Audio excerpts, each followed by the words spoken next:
as a Spanish speaking, obviously Hispanic, first generation of parents that were immigrants, there was a lot of like uh, things that you saw that made you proud, regardless of whether you're a conservative Hispanic or if you're a, because that's, I think that's one thing that Hispanics are, right? Whether you're super right wing conservative or leftist like liberal, you're a proud Hispanic, right? I think Hispanics are very proud of their heritage and all that. And so, regardless of where you stood on the issue, there was a lot of moments in in the show where you're like, oh, damn, like, it's our culture, it's our heritage, and it wasn't too political. Like I know if you like people pointed out where he made some references, but it was very subtle. It wasn't like it was like in your face. Like I mentioned before, it wasn't like yeah, people dressed up in ice, uniforms, and he was putting people in cages or kids in cages. So it was, it was very subtle.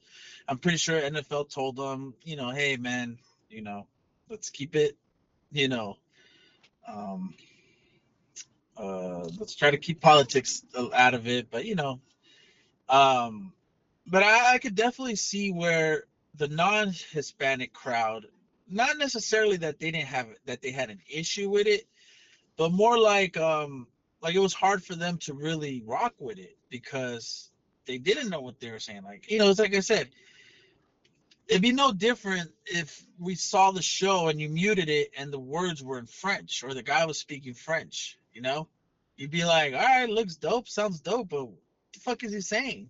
You know? So it was definitely something hard to really rally around, especially like but Bad Bunny makes music where the beat and the rhythm is really good. He has a very unique voice. But I was just thinking the other day, Wilson.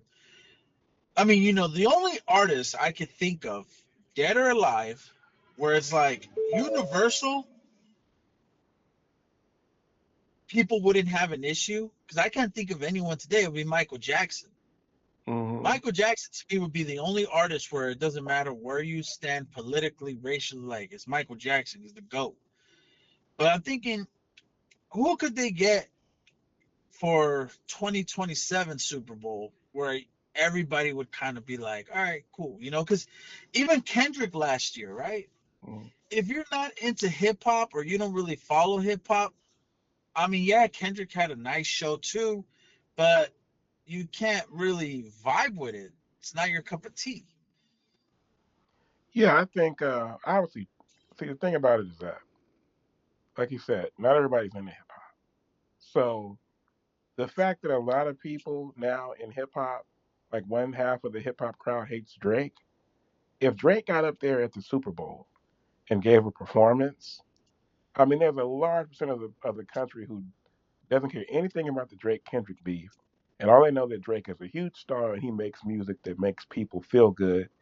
That is not. That's kind of like you saw Michael Jackson.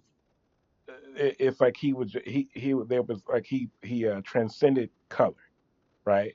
He wasn't like as much as blacks love him. This Michael Jackson movie is coming out, and all the blacks are excited. But you don't get that famous. Same thing as Michael Jordan, Tiger Woods. You don't get that big unless you're accepted by white people, you know. And Drake, one of the reasons Drake became so big is because he is very popular with white people. Everybody likes Drake. Young people, at least that's what it was before this Kendrick beat.